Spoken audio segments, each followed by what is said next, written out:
Welcome back to the Binge Breakdown. Let me just get my notes here. So today we are doing a season 1 recap of Rick and Morty. We're going to be looking at the pilot, which honestly, in my opinion, is a little bit rough compared to the rest. Like, I kind of wish they had redone it with, Cartoon Network's money. But basically, Rick and Morty, if you've never seen it, is a mix of Back to the Future with a severe lack of adult supervision and a healthy dose of childhood trauma. So the episode starts in the middle of the night. Rick, who is Morty's grandpa and also a raging alcoholic mad scientist, drags Morty out of bed. And by drags, I mean he drags him into a flying saucer made of garbage, telling Morty he's built a neutrino bomb to blow up the entire world so they can get a fresh start. As one does. And I'm just sitting here like, is anyone else in the house hearing this? But no, Jerry and Beth are fast asleep, completely unaware that Grandpa is trying to hit the reset button on humanity. Rick ends up passing out and the bomb is just ticking. Great start. Excellent parenting all around. Then we cut to the next morning. Apparently the bomb got taken care of. This is just a different place in the multiverse. We'll never know. And, wouldn't that be something? Like, if literally the first time we meet Rick and Morty, they just end their universe because Morty is unable to disarm the bomb. But apparently in this universe, everything went okay. I don't know. That's a conspiracy theory for you. Who knows? And then we get to meet the rest of the family. There's Jerry, who is desperately trying to establish dominance in his own house, but has the aggressive energy of a wet paper towel. There's Beth, who is a horse surgeon and clearly has unresolved daddy issues. And Summer, who is just there texting. And that's going to be a lot of episodes for Summer. Jerry is mad because Rick keeps keeping Morty out all night, which is making Morty fail school. And Rick's defense is basically, school is stupid. I'm a genius. Don't worry about it. And honestly, considering what happens at his school, Rick might be right. Because later at school, Morty is getting bullied by a guy named Frank, who has the emotional stability of a toddler on a sugar crush. Rick shows up, freezes Frank, and tells Morty they have to ditch school to go to Dimension 35-C and get some mega trees. Which kind of sounds like, originally there was like this stoner idea to the episode and they just went a completely different direction. Anyway. Now, usually when your grandpa pulls you out of school, you're going to go to like Applebee's. Morty is going to an alien dimension. They go through a portal and Rick tells Morty he needs these mega seeds for his research. Again, kind of sounds like they might be talking about a different type of tree here. Morty, being a clumsy teenager who literally trips over thin air, falls off a cliff and breaks both his legs, both of them. And Rick's solution? He goes to an advanced alien dimension, buys a serum that instantly heals broken legs and comes back. Which begs the question, if Rick has access to infinite universes with infinite medical advances, why is Beth still doing heart surgery on horses? Just a thought.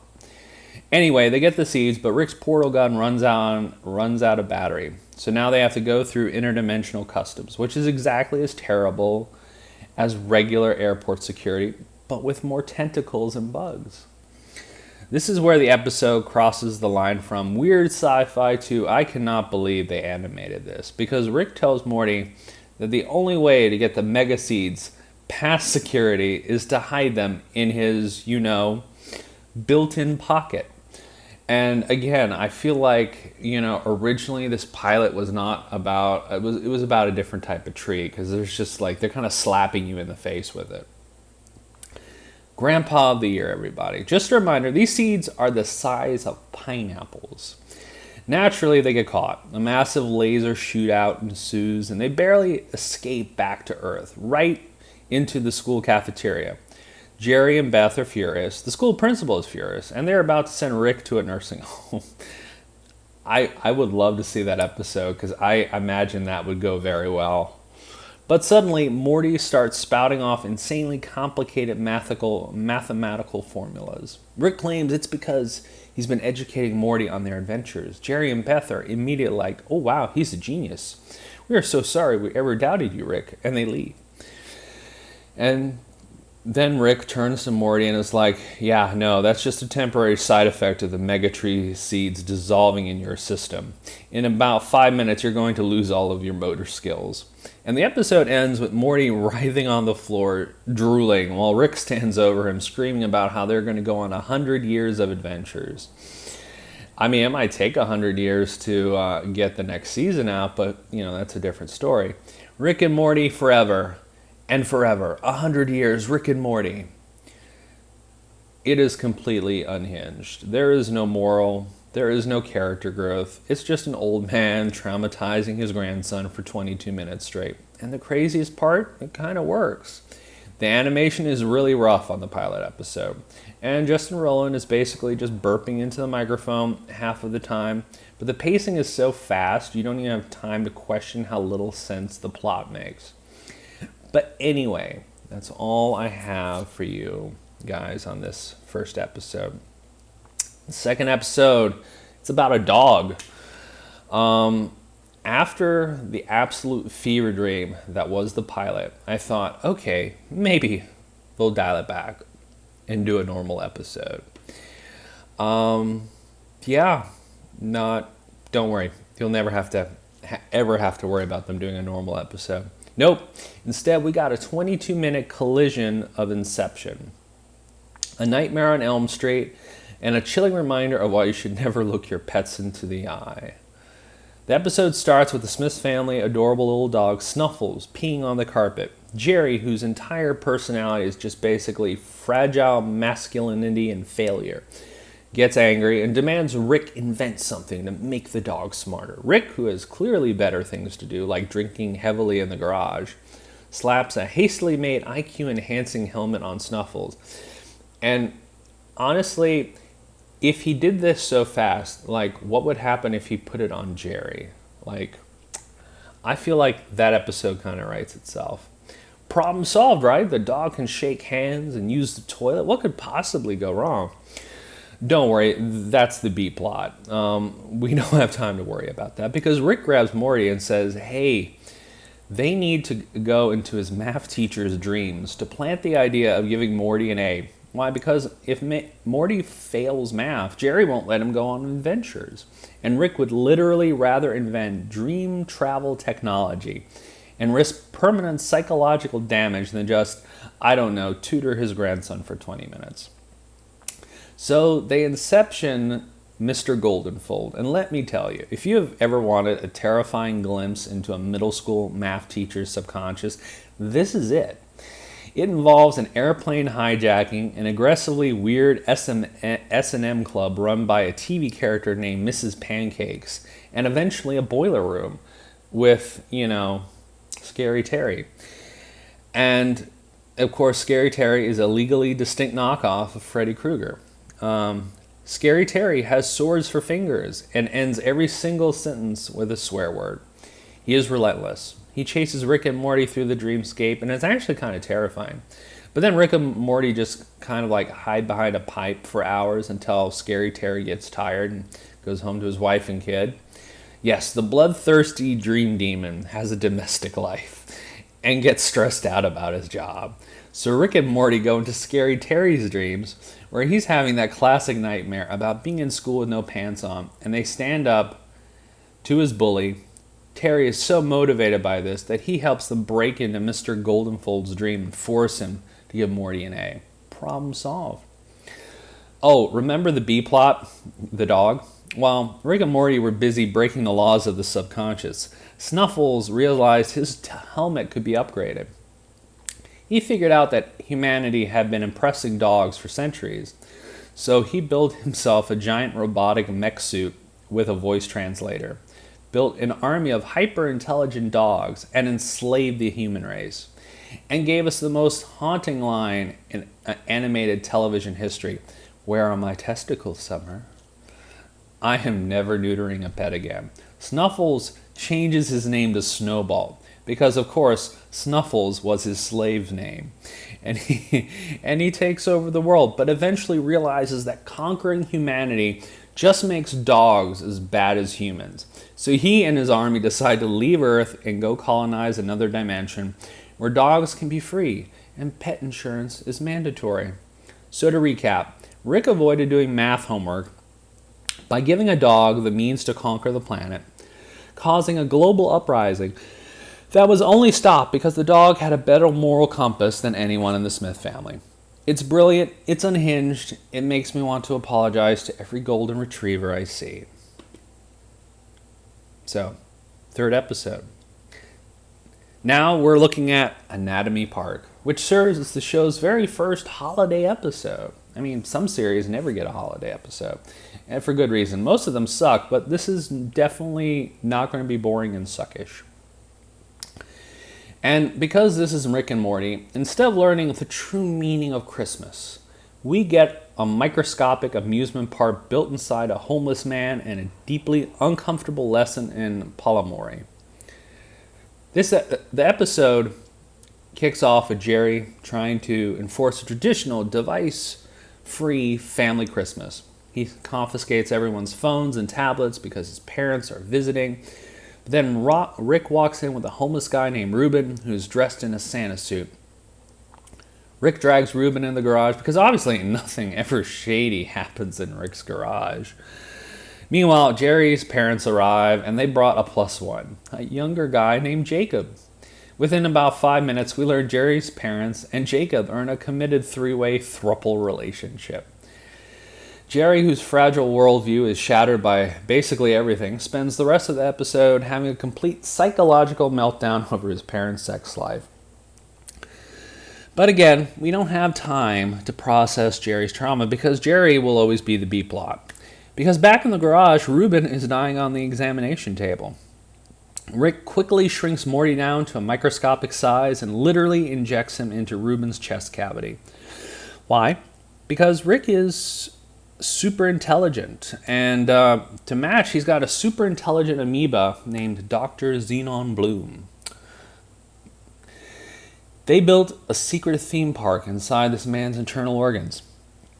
It's called Anatomy Park. And it's a blatant, unapologetic ripoff of Jurassic Park. When Morty arrives, he finds out the park's security system is completely down, which means the attractions are running loose. And the attractions are horrifying because infectious diseases are scary enough, and now they're giant. There's monstrous versions of hepatitis A, tuberculosis, and gonorrhea. Now, if you built a theme park, you're probably going to focus on roller coasters, right?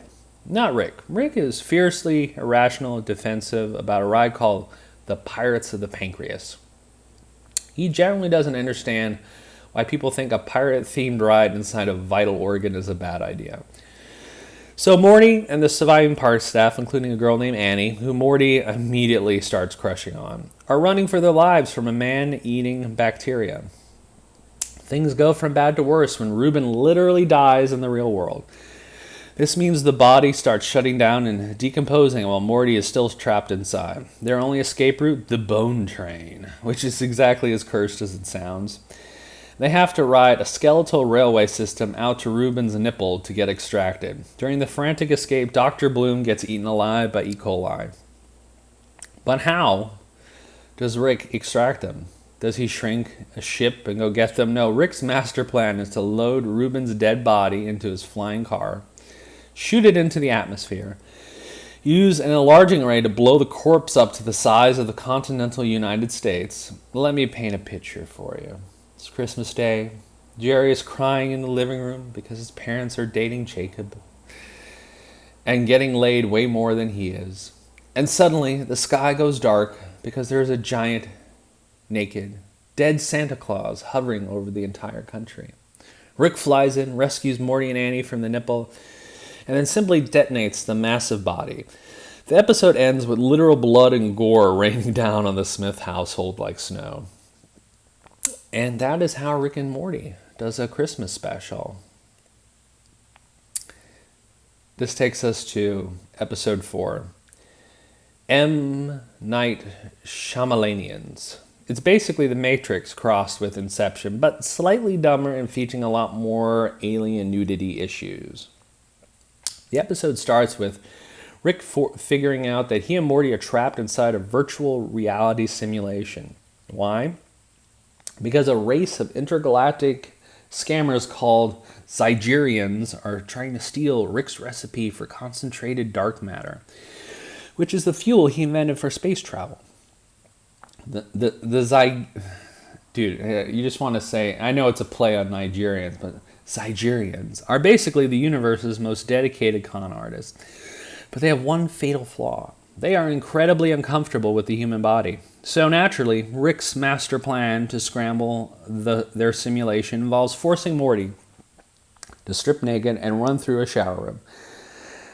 Because of course it does. Meanwhile, the aliens accidentally abducted Jerry too. But because Jerry is Jerry, they don't even bother putting him in a high-def simulation. They just throw him into the low-capacity, glitchy background server. And this is where the episode reaches peak tragedy. Jerry is completely oblivious to the fact that reality is falling apart. People are glitching. A literal Pop-Tart is driving a toaster down the street. And Jerry doesn't notice. Instead, he goes to work and pitches an advertised slogan for apples. Brilliant, career-defining idea. Hungry for apples. It is a direct ripoff of Got Milk, of course. It is the laziest slogan in advertising history. But the simulation is programmed to just agree with him. His boss, who gets stuck in a processing loop of snapping his fingers and saying yes, loves it. Jerry gets promoted, wins a completely made-up Appley Award, and goes home to have the best sex of his life with a simulated version of his wife that just lies there like a mannequin. Jerry literally has the greatest day of his entire life inside a dial-up modem. Back to the main plot. Rick realizes they aren't just in a simulation. They are in a simulation inside a simulation. Every time he thinks he's escaped, Prince Nebulon, the leader of the Zygerians, shows up to reveal another layer. Eventually, Rick seems to give up and just hands over the recipe for concentrated dark matter. It's 2 parts cesium, 1 part plutonic quartz, and a bottle of water. The Zygerians let them go, completely thrilled that their multi-layered Inception scam worked, except it didn't, because Rick is the smartest man in the universe, and also deeply petty. The ingredients Rick gave them don't make dark matter, they make a massive explosive. As Rick and Jerry fly away in an escape pod, the Zygerian ship blows up. Rick knew he was in a simulation the entire time. And the craziest part, the Morty that was with him for the entire episode, not real, just a simulation. Which leads to a post-credit scene. A completely wasted Rick stumbles into the real Morty bedroom in the middle of the night, holds a knife to his throat, and demands to know if he's a simulation. Morty is screaming in genuine terror, which convinces Rick that he's real. Rick just apologizes and passes out on the floor. I say it every episode, but someone needs to call Child Protective Services. This episode is brilliant. The twist ending is exactly what the title promises. And the Jerry subplot is honestly one of the funniest, saddest things I've ever seen. So, episode 5 is called Meeseeks and Destroy, and it gives us 2 completely separate plots as most episodes.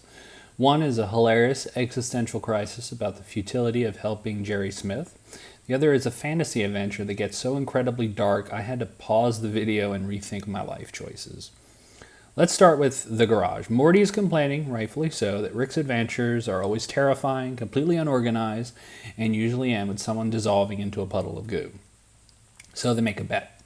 Morty gets to lead an adventure. If it's a good time, Morty gets to choose one out of every 10 adventures from now on. But before they leave, Jerry, Beth, and Summer are badgering Rick to help them with mundane chores. Rick, being the attentive family man that he is, refuses to help them. Instead, he hands them a Meeseeks box.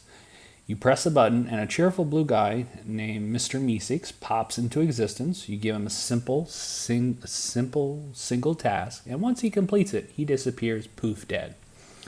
Rick gives them one strict warning. Keep your request simple. Summer wants to be popular? Done. Beth wants to be a more complete woman? Surprisingly done.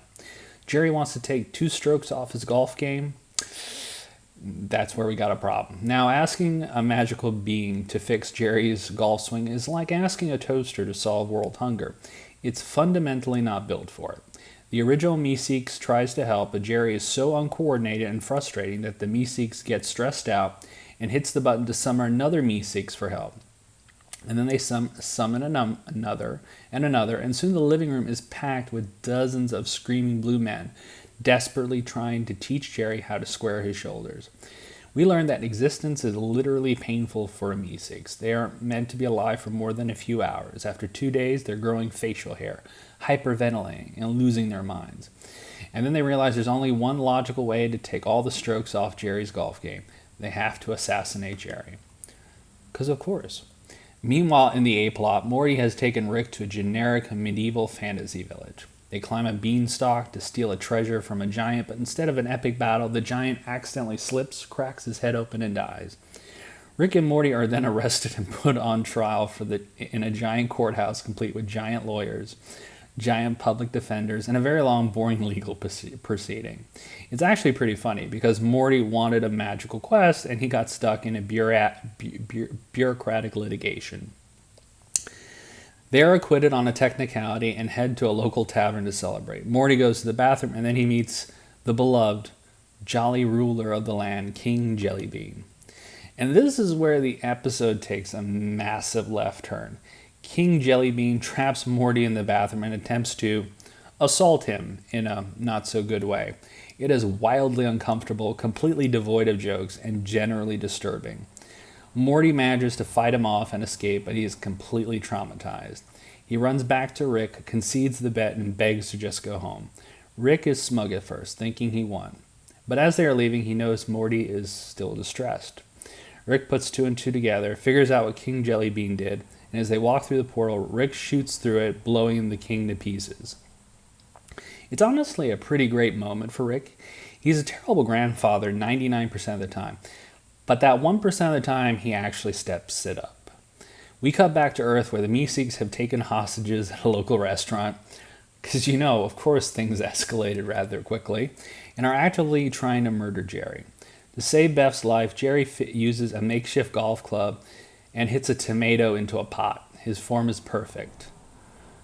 The Meeseeks cheer in relief and all immediately vanish into thin air, finally allowed to die. And everyone just goes home. Jerry gets better at golf, Morty needs intense therapy, and we get introduced to the greatest one-off characters in adult animation history. The next episode is episode 6.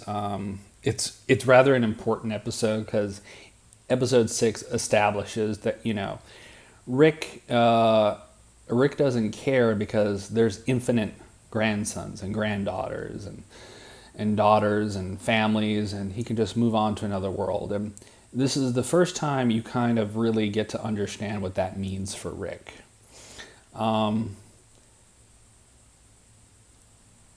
In this episode, Rick Potion number 9 is the episode where the show looked at the reset button, laughed, and threw it out the window.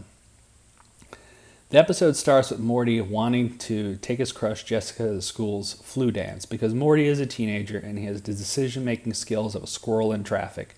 He begs Rick for a love potion. Rick, who apparently has zero ethical boundaries, actually makes one using the DNA of a vole, an animal that mates for life. Rick gives it to Morty with one warning. It will go terribly wrong if she has the flu. And remember the name of the dance. Because Morty sure doesn't. Morty goes to the dance, wipes the potion on Jessica's arm, and she instantly becomes obsessively in love with him. But then she sneezes. The love potion bonds with the flu virus. It goes airborne, and suddenly the entire school is trying to rip Morty's clothes off. It quickly spreads to the entire planet. Everyone who isn't related to Morty by blood is now violently, obsessively in love with him. Rick swoops in his flying car to rescue him, claiming he has an antidote made from the praying mantis DNA. Because when I think of healthy, normal relationships, I think of praying mantises. The bugs that famously eat the heads off of their mates. Rick drops the antidote over the crowd, and instead of curing him, it turns everyone into giant, horrifying, humanoid praying mantises that still want to mate with Morty. But, now they just want to eat his head, too. Meanwhile, Jerry is actually having a great day. He suspects Beth is cheating on him with a coworker, so he drives to her horse hospital just as the mantis outbreak happens. Armed with a shotgun and a crowbar, Jerry goes full action hero.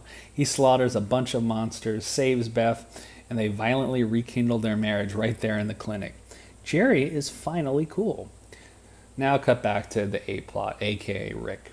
He decides the mantis problem needs a third, even stronger serum. He mixes the DNA of a koala, a rattlesnake, a chimpanzee, a cactus, a golden retriever, a shark, and a dinosaur. He drops it over the city, and everyone mutates into hideous, grotesque blobs of flesh and eyeballs that Rick casually refers to as Cronenbergs. The world is officially ruined. The human race is gone, replaced by blobs of meat.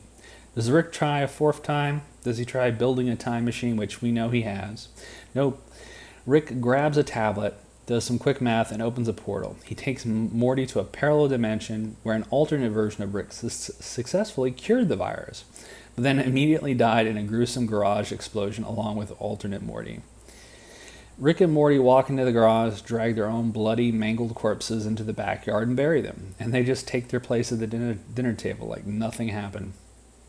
The episode ends with Morty staring blankly into the void, deeply traumatized, realizing that his original family is stuck in a post-apocalyptic monster wasteland, and he is just a replacement in a universe that isn't his. It is the darkest, most unsettling moment to an animated sitcom I have ever seen, and it completely changes the entire show because you realize nothing actually matters, and they can just bail on a universe whenever they ruin it. But hey, at least Jerry got a win, you know? Now on to episode 7. After the literal apocalypse we witnessed in the last episode, you'd think the show will give us a minute to breathe. Instead, we get an episode called Raising Gorzazorp. That's a mouthful. Where Morty becomes a teenage father to a bloodthirsty alien. And we learn the cycle of terrible parenting in his family is apparently intergalactic as well as genetic. The episode starts with an alien pawn shop. Morty is whining that he never gets to pick the adventure, so Rick buys him a souvenir. It's a robot, specifically an adult entertainment robot. Rick specifically tells Morty not to use it, which is the equivalent of telling a 14-year-old boy not to press the big red button. Morty immediately takes us to his room, and within a few hours, the robot gives birth to a floating, glowing egg. Out pops an alien baby. Congratulations, Morty. It's a terrifying, hyper-aggressive monster. Morty names him Morty Jr. and decides that he's going to step up and be a better father than Jerry or Rick, which, to be fair, is an incredibly low bar. But here's the catch. Morty Jr.'s species, the Gazorpians, reach a full adulthood in a matter of days, and they are biologically hardwired for pure, unadulterated violence. Morty is desperately trying to teach this kid to share and play with blocks, while his kid is actively trying to rip the roof off the house and conquer the neighborhood. Meanwhile, Rick and Summer, who are forced her way on to the adventure, take Rick's spaceship to the aliens' home planet, Gazorpazorp, to find out what the deal is. They discover the planet has a massive gender divide. The male Gazorpians are completely mindless savage beasts that live in the dirt and hit each other with rocks. The female Gazorpians, however, live in the clouds. They have been created an advanced utopian society where they sit around drinking wine, creating art, and having philosophical debates. Rick, being Rick, immediately offends the ruling council just by opening his mouth and being his incredibly toxic self. The leader, who is voiced by legendary Claudia Black, sentences them to death. How do they escape this highly advanced, intellectually superior civilization? Summer tells them about her top. Yes, a pink shirt from an Earth mall. It convinces the council that Earth women have amazing fashion sense, but suffer under the oppression of men with terrible taste. The female Gazorpians are so impressed by the top that they just let Rick and Summer go. Back on Earth, Morty Jr. is now the size of a linebacker and has extreme anger issues. Morty realizes that if he lets his son outside, he will just murder everyone. So what does Morty do? He locks his son in the house and lies to him, telling him the air is toxic outside. Naturally, Morty Jr. figures out the truth, punches a hole through the wall, and goes on a rampage. I mean, if you hear this, I'm having to listen to some drunk guy outside. Like, honestly, I think people in this neighborhood are just fucking on drugs 24/7. Anyway. But instead of a massive, bloody battle, the episode ends with Morty Jr. realizing that he can channel his genetic rage into a creative outlet. So he moves out, gets his own apartment, writes a best-selling memoir called My Horrible Father. He literally goes on a daytime talk show to drag Morty on national television. Honestly, good for him. It's weird, uncomfortable, incredibly funny to look at nature versus nurture. The next episode, episode 8, we're looking at Rixty Minutes, an episode that is famous for exactly two things: completely unhinged, improvised television commercials, and delivering one of the most existentially devastating monologues in cartoon history. The episode kicks off with the Smith family watching normal Earth television. Rick gets bored out of his mind because Earth TV is terrible. So he takes the cable box, does some quick sci-fi tinkering, and gives them interdimensional cable. This gives them access to infinite channels from infinite realities. And immediately they see a universe where Jerry is a wildly successful Hollywood actor starring in a blockbuster movie alongside Tom Hanks. Jerry, Beth, and Summer instantly become obsessed. They all want to know what their alternate lives are like. And Rick, who could not care less about their emotional well-being, hands them a pair of alternate reality goggles that lets them view through the eyes of their multiversal selves. And then he and Morty sit down on the couch to watch TV. And let me tell you, interdimensional cable isn't just Justin Roiland standing in a recording booth, rambling off the top of his head, and then animating whatever nonsense comes out of his mouth. It could be, but I choose not to believe that. We get commercials for real fake doors. We get a movie trailer for Two Brothers, which involves a Mexican armada, tomato monsters, and the moon crashing into Earth. And we get Ants in My Eyes Johnson, a guy selling electronics who cannot literally see because he has ants in his eyes. Okay, maybe I was wrong about the whole drunk concept. It is completely stupid. It makes zero narrative sense and is arguably the funniest 10 minutes of television ever produced. But while Rick and Morty are having the time of their lives watching a detective who literally has baby legs, the rest of the family is completely falling apart. Through the goggles, Beth and Jerry realize in the timelines where they didn't get pregnant with Summer in high school, they both achieved their wildest dreams. Beth became a real human surgeon, Jerry became a movie star, and they basically look at each other and realize they gave up everything for a deeply mediocre marriage and decided they're getting a divorce. Summer, realizing that her parents secretly wish she was never born, has a complete meltdown and decides to pack her bags and run away. So, just a typical Tuesday in the Smith household. But this is where the episode pulls off a massive emotional gut punch. Summer is crying in her room, packing her bags, and Morty walks in. He points out the window to a patch of dirt in the backyard. He calmly explains to his sister that in this specific universe, he and Rick blew themselves up a few episodes ago. He tells her that he's from a different dimension and they came to this reality, buried his own mangled corpse in a yard, and just took his place. And then he drops the most iconic line of the entire series: nobody exists on purpose. Nobody belongs anywhere. Everyone's going to die. Come watch TV. It is pure, unadulterated nihilism, but somehow it's comforting. It works. Summer realizes that her parents' alternate timelines don't matter because nothing matters, and she goes downstairs to watch interdimensional cable. Meanwhile, Jerry and Beth see their famous alternate reality selves are actually miserable without each other. Alternate Jerry literally has a nervous breakdown, drives a scooter down the highway sobbing, and runs to find alternate Beth. Our Jerry and Beth realize they actually do love each other, and they reconcile. It's an incredibly sweet ending wrapped in a layer of complete absurdity. And in the next episode, episode 9, where it's called Something Ricked This Way Comes. And honestly, I have to give this episode credit. It asks a profound question. What happens when the literal devil tries to outsmart a guy who is functionally a god, but also incredibly petty? This episode starts with Summer getting an after-school job at a vintage antique store, which sounds perfectly normal until we find out her boss is a creepy guy named Mr. Needful, voiced by Alfred Molina.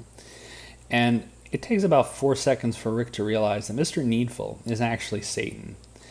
And his store is a Stephen King reference where every item he gives away with a horrible, iconic curse.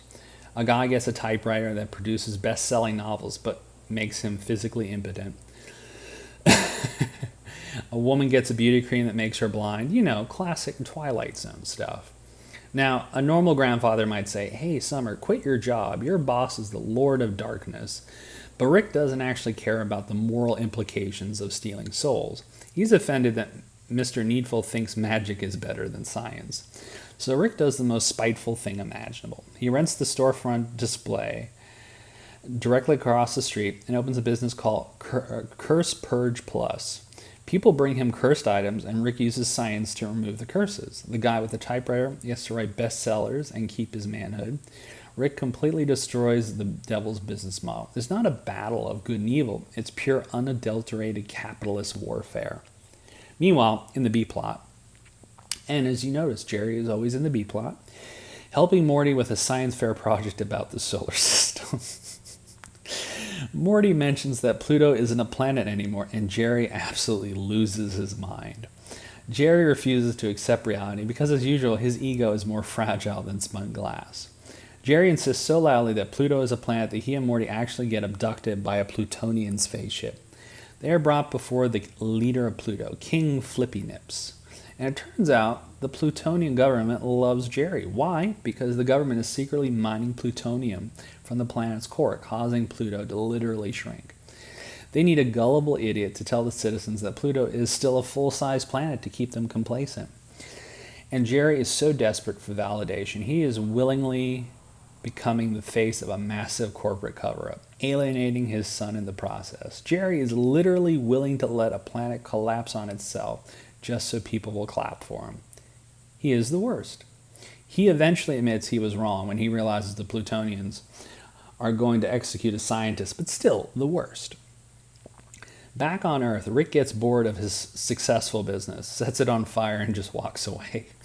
Mr. Needful is so devastated that his tricks didn't work that he tries to end it all, but Summer saves him. They team up to launch a new modern tech startup and becomes a massive success. Then Needful fires Summer, taking all the credit and money for himself because, again, he is the devil. So how do Rick and Summer resolve this? Do they use science? Do they outsmart him? Nope. They take massive amounts of steroids, get a full workout montage of them getting incredibly ripped in the garage. DMX's X gonna give it to you. Then they walk into Mr. Needful's keynote presentation, jump on stage, and just beat him up. They beat up the devil with their bare hands, and then they go to a coffee shop and beat up a guy who's being mean to his dog. It's the most unhinged, satisfying ending to an episode yet. It teaches us that magic isn't real, but getting swole with your grandpa to exact physical revenge on your former boss absolutely is. Now we come to episode 10. Now, normally any other season, there's 10 episodes, but season 1 has 11. And as far as I'm concerned, I think like literally every other season has 10. But you can tell it's because they had done the pilot ahead of time and then they ordered 10 episodes and, that's how you get to 11.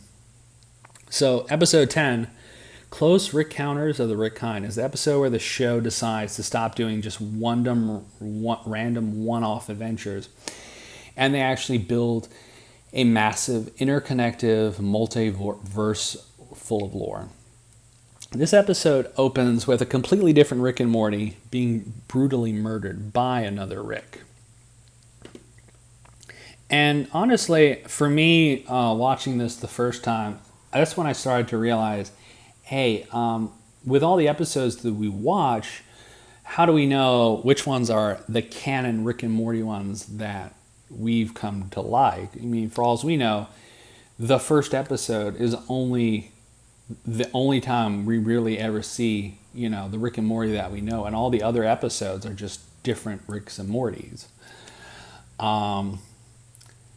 And so, it opens up with them a different Rick and Morty getting murdered by another Rick with a scar on his face. And then we cut to regular Rick, who is casually eating breakfast when a portal opens up and an interdimensional SWAT team bursts in. They arrest Rick and drag him and Morty to the Citadel of Ricks. So it turns out when you have completely infinite universes, you have infinite Ricks. And thousands of them decided to just form a secret intergalactic society to protect themselves from their enemies. They have their own government, their own police force, their own ruling body called Trans-Dimensional Council of Ricks. Clearly a nod to the Council of Reeds from Marvel Comics, but I digress. The council accuses Rick, who is officially designated Rick C-137, of murdering the other Ricks across the multiverse, because our Rick is a violently anti-establishment and hates the council. He's the perfect scapegoat. But instead of standing trial, Rick just grabs Morty, triggers a distraction, and escapes through a portal to track down the real killer himself. Meanwhile, Jerry is left back at the house with the Citadel's version of a mall cop, Doofus Rick. Doofus Rick has buck teeth, a terrible haircut, and universally mocked by every other Rick in existence. But he is emotionally vulnerable. He is the only Rick in the multiverse who actually gets along with Jerry. They hang out in Jerry's room. Jerry shows off his prized coin collection. Now look, as someone who actually appreciates numismatics and the genuine study of error coins, watching Jerry show off a mass-produced R2-D2 promotional coin like it's a rare double die Lincoln cent is physically painful. It is the most Jerry thing imaginable. But, unless you're a coin collector, you don't understand exactly how painful that scene is.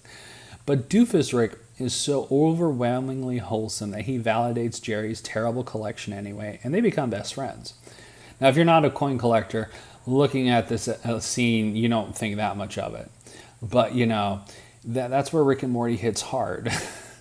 Back to the main plot. Rick and Morty track down the signal of the killer Rick to a hidden base. And how is this base hidden from the Citadel scanners? It's camouflaged by a giant dome made entirely of hundreds of tortured Mortys.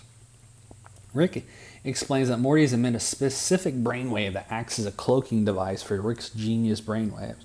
So evil Rick literally strapped hundreds of alternate reality Mortys to the outside of his base just to constantly electrocuting them to hide his location. Grandpa of the year, everybody. Granted, a different grandpa, but still grandpa of the year. Rick and Morty get captured. Evil Rick downloads the contents of our Rick's brain, while our Morty gets thrown into a massive holding cell with all the other kidnapped Mortys. Our Morty, furious that Rick views him as nothing more than a biological cloaking device, rallies with the other Mortys, and they start a full-blown prison riot, break out and swarm evil Rick, literally beating him to death. Now, if you've never seen the other seasons, you don't kind of understand exactly how important downloading the content of Rick's brain is, because it's something that later plays out in a later season with evil Morty. But that's why Rick and Morty is one of those shows where the first time you watch it, it's one thing, and the second time when you've seen other seasons, it becomes something else because you see other clues, and the creators really do go through painful lengths to reward you for paying attention. Now, until the greatest plot twist in adult animation happens, the Citadel police are cleaning up the base. One of the cops looks closely at dead evil Rick and realizes he has wires in his head. He wasn't a real Rick. He was an animatronic puppet being controlled by a transmitter. I mean, he was. You later learn, yes, it was a real Rick. But, he had basically lost all his free will. But he was a real Rick. But again, you don't learn that until a later season.